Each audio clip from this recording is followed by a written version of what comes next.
السلام علیکم ورحمۃ اللہ وبرکاتہ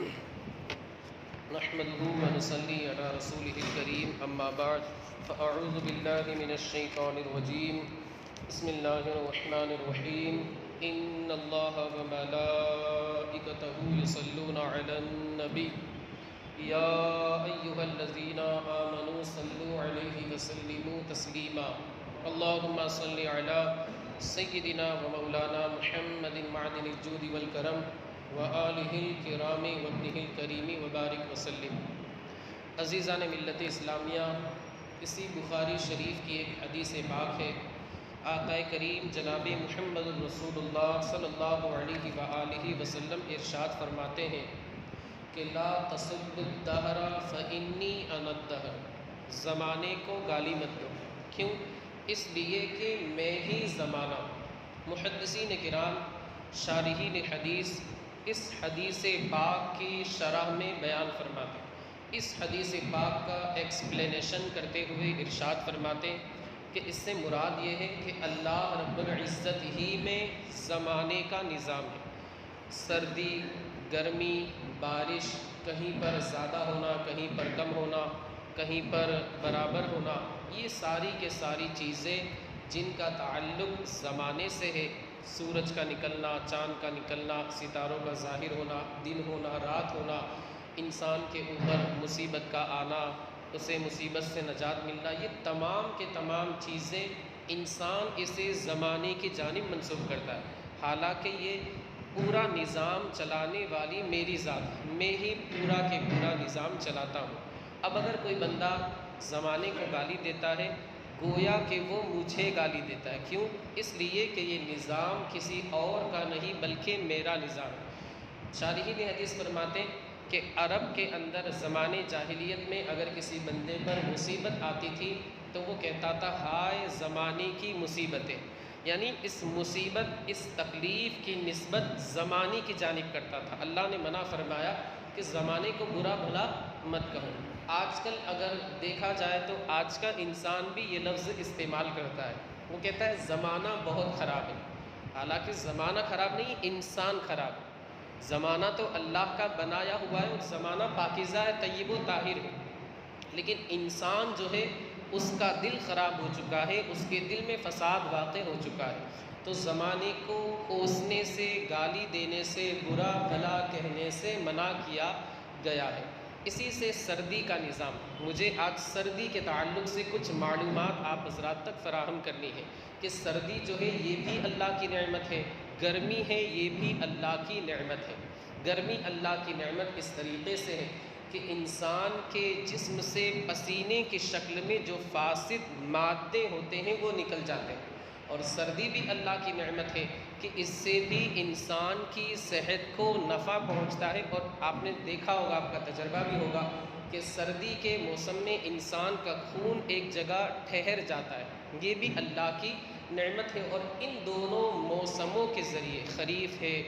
جیسے ہم خزاں کا موسم کہتے ہیں، پتجھڑ، یہ سارے کے سارے موسم اللہ کی نعمت ہے، اور ہر موسم کے اندر اللہ کی مصلحت ہے۔ انسان بڑا ناشکرا ہے، بہت زیادہ سردی ہو جاتی ہے تو کہتا ہے گرمی اچھی ہے، بہت زیادہ گرمی ہو جاتی ہے تو کہتا ہے سردی اچھی، حالانکہ سردی بھی اچھی ہے،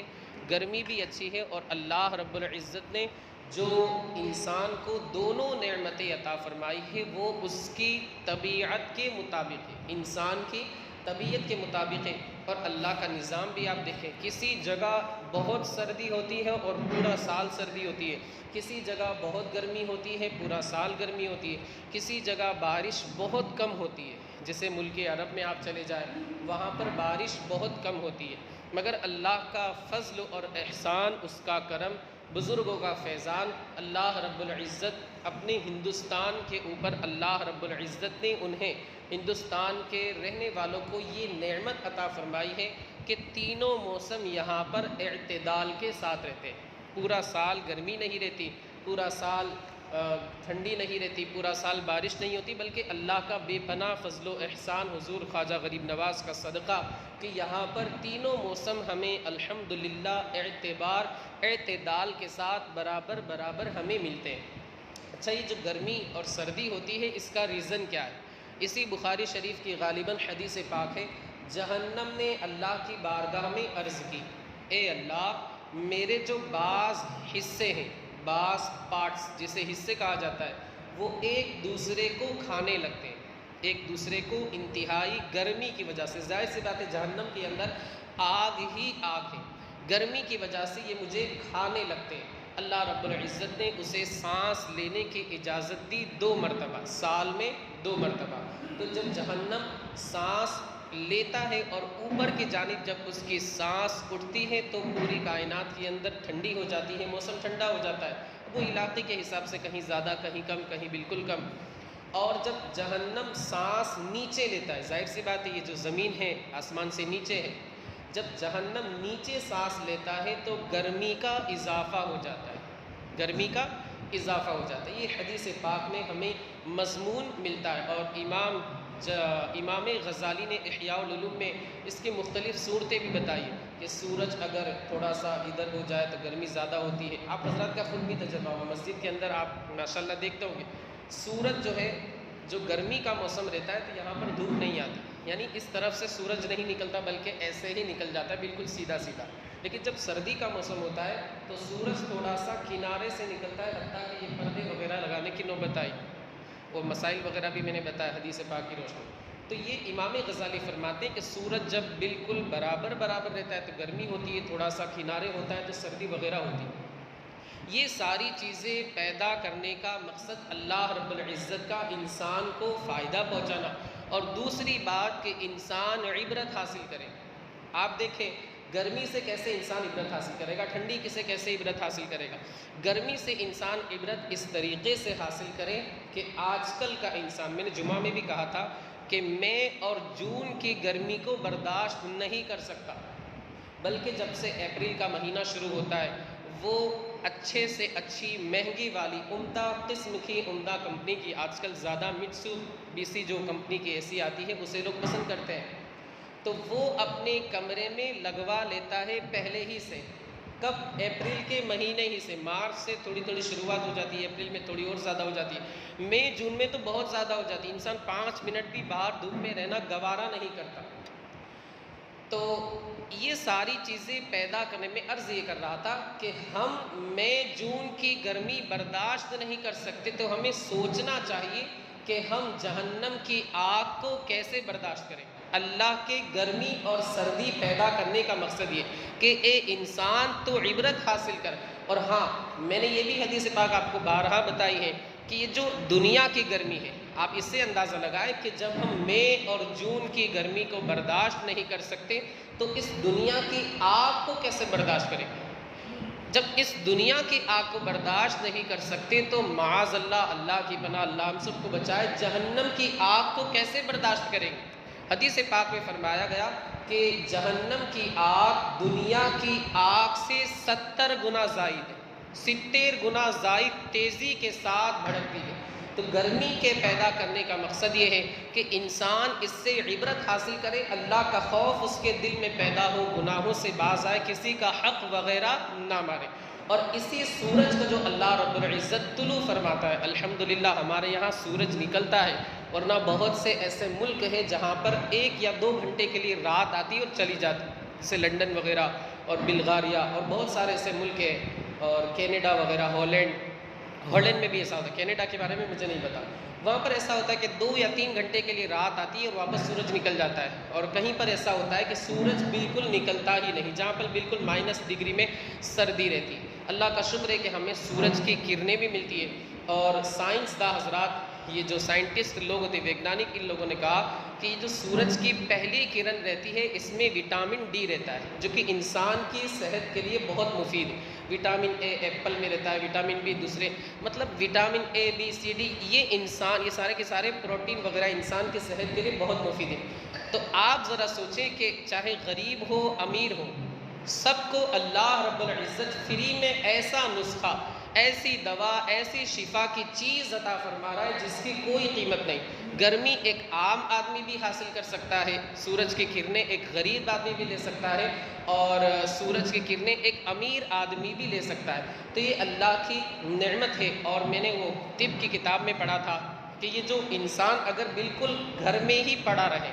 باہر نہ نکلے، گرمی وغیرہ حاصل نہ کرے، تو اس کی ہڈیاں کمزور ہو جاتی. باہر جائے گا، اپنے بدن کو دھوپ وغیرہ کھلائے گا، تو اس سے اس کی ہڈیاں مضبوط ہوگی. آپ حضرات نے دیکھا بھی ہوگا جب بچے کی ولادت ہوتی ہے 6-8 دن کا ہوتا ہے، تو اسے صبح صبح دھوپ کے اندر باہر لاتے ہیں اور تقریباً آدھا پونا گھنٹہ اسے دھوپ کھلائی جاتی ہے. مقصد اس کا کیا ہے کہ جب دھوپ بندے کے بدن کے اوپر پڑے گی تو اس سے اس کے بدن کی ہڈیاں مضبوط ہوں گی، اس سے اس کے بدن کی ہڈیاں مضبوط ہوں گی. اور یہ جو سردی ہے یہ بھی اللہ کی نعمت ہے.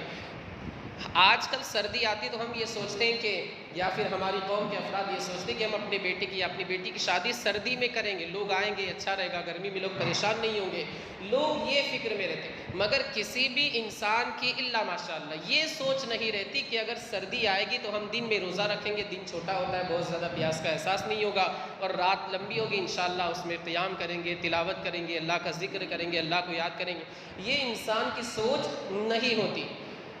حالانکہ ہمارے صحابہ کرام کی سیرت یہ ہے، حضرت عبداللہ بن عباس، بلکہ خود حدیث پاک میں آقا کریم صلی اللہ علیہ وآلہ وسلم نے ارشاد فرمایا سردی کا موسم آنے والا ہے، اس میں دن چھوٹا ہو جاتا ہے تو روزہ رکھنا چاہیے، رات لمبی ہو جاتی ہے تو قیام کرنا چاہیے. یہ ہمیں ذہن بارگاہ رسالت سے مل رہا ہے، مگر ہم نے کبھی اس پر غور ہی نہیں کیا. ہم تو بس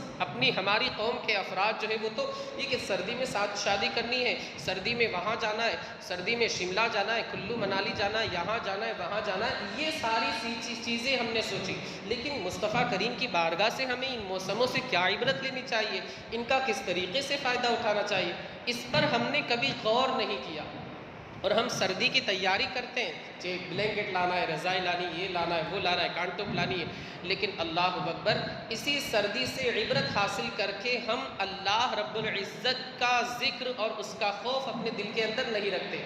کہ آج ہم سردی کی تیاری کر لیں، لیکن مرنے کے بعد اللہ کے حضور ہمیں حاضر ہو کر کے جواب دینا ہے، اس کی ہمیں فکر نہیں ہے. اس کے لیے تو ہم نے کبھی تیاری کی ہی نہیں. ایک کتاب میں نے پڑھا، انسان کے یہاں ولادت ہونے والی تھی بچے کی، کپڑے وغیرہ کا انتظام، اس کا انتظام، اس کا انتظام. شادی ہونے والی تھی بیٹی یا بیٹے کی، تو کپڑے کا انتظام، کھانے کا انتظام، اس کو آرڈر دینا، اس کو دعوت دینا. یعنی ہر چیز کے لیے انسان تیاری کرتا ہے، مگر آخرت کی اسے فکر ہے ہی نہیں، اور آخرت کی بالکل ذرہ برابر بھی تیاری نہیں کرتا. کتنے افسوس کا مقام ہے. میرے دوستوں، میں بتانا یہ چاہتا ہوں کہ جو موسم کی تبدیلی ہے، ان سے بندے کو عبرت حاصل کرنی چاہیے، اور انسان کو اس بات کا یقین رکھنا چاہیے کہ جو ذات یہ جو موسم تبدیل کرتی ہے،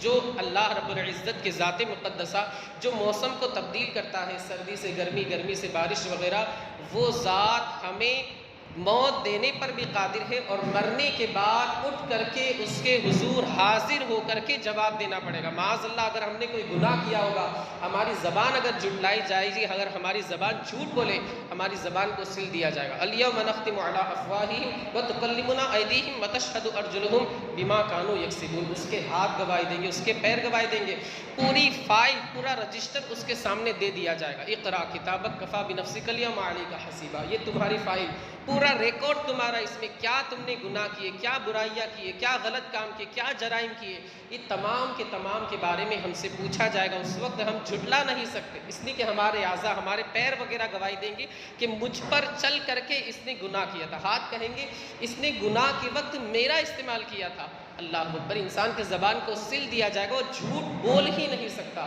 تو یہ جو سارے موسم ہیں، ان سے ہمیں عبرت حاصل کرنی چاہیے. اور سردی میں اجر انسان کا بڑھا دیا جاتا ہے. انسان یہ سوچتا ہے کہ سردی ہے میں وضو بناؤں، اچھا، با وضو رہنے کی بھی بہت فضیلت ہے. حدیث پاک میں آتا ہے جو ہمیشہ باوضو رہتا ہے. حضرت بلال حبشی رضی اللہ تعالیٰ عنہ سے اللہ کے رسول صلی اللہ علیہ وسلم نے ارشاد فرمایا کہ جنت میں میں نے بلال حبشی کی آہٹ کو سنا. میں نے پوچھا کہ بلال، تمہارے پیر کی آہٹ آ رہی ہے، میرے کانوں میں آواز میں سنائی دی تمہارے پیروں کی. بلال حبشی کون سا ایسا عمل ہے؟ تو حضرت بلال حبشی نے عرض کی کہ میں جب مسجد میں داخل ہوتا ہوں تو تحیۃ الوضو پڑھ لیتا ہوں، تحیۃ المسجد پڑھ لیتا ہوں، اور جب بھی بے وضو ہوتا ہوں تو وضو بنا لیتا ہوں. اللہ کے رسول صلی اللہ علیہ وسلم نے فرمایا تمہارے اسی عمل کی وجہ سے جنت میں نے تمہارے قدموں کی آہٹ کو سنا. اور ایک حدیث پاک میں بندہ اگر باوضو رہتا ہے تو جب مرے گا شہید ہو کر کے مرے گا. یعنی اللہ اسے شہادت کے درجے پر فائز فرمائے گا۔ عثمان غنی رضی اللہ تعالیٰ نے ایک مرتبہ سردی کے موسم میں رات میں وضو بنا رہے تھے، کسی غلام نے عرض کی کہ آپ اتنی رات میں تکلیف کر رہے ہیں۔ حضرت عثمان غنی نے ارشاد فرمایا کہ جو بندہ سردی میں وضو کرتا ہے اللہ اسے 1 نہیں 2 گنا اجر عطا فرماتا ہے، اور اگر بندہ ناپسندیدگی کے وقت یعنی اس کا دل نہیں چاہ رہا ہے، تو اتنی سردی میں کون ٹھنڈے پانی سے وضو کرے گا، اگر کوئی بندہ ناپسندیدگی کے وقت اس کی مرضی نہیں ہے ایسے وقت میں اگر وضو کرے گا اللہ رب العزت اس کے اگلے اور پچھلے سارے گناہوں کو معاف فرما دے۔ یہ حدیث پاک۔ اس سردی سے ہمیں یہ فائدہ اٹھانا چاہیے، نہیں کہ ہمیں سردی کو کوسنا ہے۔ اور ایک آخری بات عرض کر کے اپنی گفتگو کو ختم کر دوں۔ سردی آتی ہے، ہم اپنی فکر کرتے ہیں، رضائی ہم نے لے لی، جیکٹ لے لیا، کان ٹوپ لے لی، سویٹر لے لیا، اپنے بچوں کو ہم نے سب کچھ دلا دیا، گھر والوں کو دلا دیا، ساتھ ہی ساتھ ہمارے گھر میں اچھے اچھے لذیذ پکوان پکڑے، کھانے وغیرہ پکڑے۔ میں افسوس کے ساتھ عرض کروں آپ کو، اللہ آپ کی نیازوں کو قبول فرمائے، میں نیازوں سے نہیں روکتا، نیاز کریں ہم بھی الحمدللہ، غوث پاک کا میں بھی گناہ گار غلام ہوں، اور کئی دن سے نیاز کا سلسلہ چل رہا ہے۔ میں نے بہت دنوں سے 1-2 دن بیچ میں گھر پہ کھانا کھایا، لیکن مسلسل میں نیازیں ہی کھا رہا ہوں۔ نیازیں آپ کریں، لیکن خدا را نیاز میں بھی آپ غریب کو یاد کریں۔ اور ایسا ہوتا ہے کہ انسان کے گھر میں نیاز ہے، 100 آدمی 500 آدمی باہر والے سب کھا رہے ہیں، لیکن اس کا پڑوسی بغل میں بھوکا سو رہا ہے، اس کے بچے بھوکے سو رہے، اس کے رشتہ دار بھوکے سو رہے۔ اللہ اکبر۔ ایک حدیث پاک ہے، میرے آقا ارشاد فرماتے ہیں کہ وہ بندہ جو دوسروں کو دیتا ہے، رشتہ داروں کو بھول جاتا ہے، فراموش کر دیتا ہے، اللہ رب العزت قیامت کے دن قسم ہے اس ذات کی جس کے قبضہ قدرت میں محمد کی جان ہے صلی اللہ علیہ وسلم، ایسے بندے پر اللہ رب العزت قیامت کے دن نظر رحمت نہیں فرمائے، او کما قال النبی صلی اللہ علیہ وسلم۔ آپ ذرا سوچو تو صحیح، مصطفیٰ کریم صلی اللہ علیہ وسلم نے کیا ارشاد فرمایا کہ ہم اپنے رشتہ داروں کو بھول جاتے، ٹھنڈی وغیرہ آئی تو ہم نے ساری انتظام اپنے لیے کر لی، لیکن ہمارے پڑوس کے اندر ہمارا غریب پڑوسی ایسے ہی سو رہا ہے بغیر سردی کے، اس کے پاس لحاف نہیں ہے، کمبل نہیں ہے، رضائی نہیں ہے۔ کتنے افسوس کی بات، خدا را ٹھنڈی کا موسم ہے تو اس میں بھی آپ نیکیاں حاصل کریں۔ ہمارا دین تو ہمیں نیکیاں حاصل کرنے کی تعلیم دیتا ہے، تربیت دیتا ہے، درس دیتا ہے، آپ نیکیاں حاصل کریں۔ یہ چھوٹی چھوٹی نیکیاں بسا اوقات انسان کی مغفرت کا ذریعہ بن جاتی ہے۔ صوفیاء کرام فرماتے ہیں کہ کسی بھی نیکی کو معمولی نہیں سمجھنا چاہیے، اور کسی بھی گناہ کو بھی، چھوٹے سے چھوٹے گناہ کو بھی معمولی نہیں سمجھنا چاہیے، اس لیے کہ ایک ہلکی سی چھوٹا سا گھونٹ انسان کی زندگی کو بچا سکتا ہے، یعنی چھوٹی سی نیکی انسان کو جنت میں لے جا سکتی، اور ایک چھوٹی سی چنگاری پورے گھر کو جلا سکتی۔ صوفیاء کرام کی بات دیکھیں کتنی پوائنٹ کی بات، یعنی چھوٹا سا اور معمولی سا گناہ انسان کو جہنم میں لے جاتا ہے۔ تو ہمیں کسی بھی نیکی کو چھوٹا نہیں سمجھنا چاہیے۔ اور حدیث پاک ہے، خدمت خلق کے تعلق سے میرے آقا ارشاد فرماتے خیر الناس من ینفع الناس، لوگوں میں سب سے بہتر وہ بندہ ہے جو لوگوں کو نفع پہنچاتا ہے۔ تو آپ حضرات سے گزارش ہے، آپ آس پڑوس رشتہ داروں میں تلاش کریں کہ کس کو جیکٹ کی ضرورت ہے، کس کو رضائی کی ضرورت ہے، کس کو کان ٹوپی کی ضرورت ہے۔ امام اہل سنت حضور اعلیٰ حضرت علیہ الرحمۃ والرضوان کا شجرہ آپ ماشاءاللہ یاد ہے، اور ہمارے بہت سارے حضرات پڑھتے بھی ہیں، فقیر کو بھی یاد ہے۔ اس میں ایک آپ نے یہ شعر پڑھا ہوگا، بحر شبلی شیر حق دنیا کے کتوں سے بچا، ایک کا رب عبد واحد بے ریا کے واسطے۔ تو یہ سیدنا شیخ ابو بکر شبلی بغدادی کو نہیں جانتے ہیں آپ، بہت بڑے بزرگ ہیں، اور سلسلہ قادریہ کے بہت بڑے انتہائی بڑے بزرگ ہیں، بڑے پائے کے بزرگ ہیں۔ جب ان کا وصال ہو گیا اس دنیا سے تشریف لے گئے، اتنے بڑے بزرگ ہیں کہ حضور اعلیٰ حضرت ان کے وسیلے سے اللہ کی بارگاہ میں دعا مانگ رہے ہیں۔ جب ان کا وصال ہو گیا اس دنیا سے، ظاہری طور پر تشریف لے گئے، کسی نے خواب میں دیکھا اور حال پوچھا کہ اللہ رب العزت نے آپ سے کیسا سلوک فرمایا، تو حضرت سیدنا شیخ ابو بکر شبلی اتنے بڑے بزرگ، کتنی عبادتیں انہیں کی تھی اللہ کو راضی کرنے کے لیے، اللہ کی رضا حاصل کرنے کے لیے، ریاکاری کے بغیر۔ کسی نے پوچھا کہ آپ کے ساتھ اللہ نے کیسا معاملہ فرمایا، تو انہوں نے ارشاد فرمایا کہ اللہ رب العزت نے ارشاد فرمایا میں نے تجھے ایک عمل کی وجہ سے بخش دیا۔ ابو بکر شبلی اپنے اعمال کا جائزہ لینے لگے، اللہ رب العزت نے ارشاد فرمایا کہ بتاؤ تمہارا وہ کون سا عمل ہے، تو وہ سوچنے لگے میری ہو سکتا ہے یہ عبادت ہو، یہ عبادت ہو، یہ عبادت ہو، یہ میں نے نیک کام کیا۔ اللہ رب العزت نے ارشاد فرمایا تمہاری عبادت کی وجہ سے تمہیں میں نے نہیں بخشا، بلکہ یاد کرو بغداد کی گلی کے اندر ایک مرتبہ سخت ٹھنڈی کا زمانہ تھا، رات میں تم بغداد کی گلی سے جا رہے تھے، اتنے میں تم نے ایک بلی کو دیکھا جو انتہائی ٹھنڈک کی وجہ سے، سخت سردی کا موسم تھا، انتہائی ٹھنڈک کی وجہ سے قریب تھا کہ اس کا انتقال ہو جاتا، سردی برداشت نہ کرنے کی وجہ سے، سردی کی تاب نہ لانے کی وجہ سے قریب تھا کہ اس کا انتقال ہو جاتا۔ تمہیں اس پر رحم آیا، تم نے رحم کھاتے ہوئے، ترس کھاتے ہوئے اس بلی کو اپنے جبے میں چھپا لیا، تمہارے جبے میں چھپانے کی وجہ سے، رکھنے کی وجہ سے اس بلی کی جان بچ گئی۔ ابو بکر تمہاری یہ نیکی مجھے اتنی پسند آئی کہ اسی نیکی کے صدقے میں نے تمہاری مغفرت فرما دی۔ آپ ذرا سوچو کہ وہ تو بلی ہے، اس کی انسان کے مقابلے میں بلی کی کوئی حیثیت نہیں، انسان اشرف المخلوقات ہے، لیکن ہمارا دین آپ دیکھیں کہ اللہ کے رسول فرماتے ہیں ہر تر جان کے اندر، یعنی آپ جانور کو بھی کچھ کھلا رہے پلا رہے، اللہ اس پر بھی آپ کو اجر دے گا، اور انشاءاللہ اللہ نے چاہا تو اسی کے صدقے میں آپ کی مغفرت ہو جائے۔ تو خدا را ٹھنڈی کا موسم ہے، ابھی سے نیت کر لے، جائیں گھروں پر اور آس پاس میں کانٹیکٹ کریں جس بندے کو ضرورت ہے لحاف کی، رضائی کی، سویٹر کی، جیکٹ کی، اور سردی اب بڑھنے والی ہے کیونکہ 20 دسمبر کے بعد اکثر و بیشتر سردی میں اضافہ ہو جاتے ہیں، جو پنکھے چل رہے ہیں ہو سکتا ہے اگلے ہفتے یا اس کے بعد نہ چلے، سردی اکثر و بیشتر 20 دسمبر کے بعد بڑھتی ہے۔ آپ حضرات ابھی سے نیت کر لیں، انشاءاللہ ابھی سے نیت کر لیں گے، آپ کے قدم قدم کے بدلیں گے ثواب لکھا جاتا رہے۔ مولا عز و جل ہمیں آپ کو اور ساری دنیا کے خوش عقیدہ مسلمانوں کو مصطفیٰ کریم صلی اللہ علیہ وآلہ وسلم کی سنتوں پر چلنے کی توفیق رفیق عطا فرمائے۔ دعا کے لیے ہاتھ اٹھائے۔ مولا عز و جل جو کچھ بھی بیان ہوا اس کے بیان کرنے میں مجھ سے جو بھی غلطی لغزش خطا ہوئی ہو اپنے حبیب کے صدقے میں اسے معاف فرما۔ مولا عز و جل بخاری شریف کے درس کی برکتوں سے ہمیں مالا مال فرما۔ مولا عز و جل ہم تمام لوگوں کو اس پر عمل کرنے کی توفیق عطا فرما۔ ہمارے یہ بھائی یہاں پر درس میں انہوں نے شرکت کی، مولا انہیں جزائے خیر عطا فرما، ان کی تمام جائز مرادوں کو پورا فرما، ان کی کمائی میں، کاروبار میں، تجارت میں، رزق حلال میں خوب سے خوب تر برکتیں عطا فرما۔ وصلی اللہ تعالی علی خیر خلقہ ونور عرشہ سیدنا مولانا محمد وعلی آلہ واصحابہ اجمعین برحمتک یا ارحم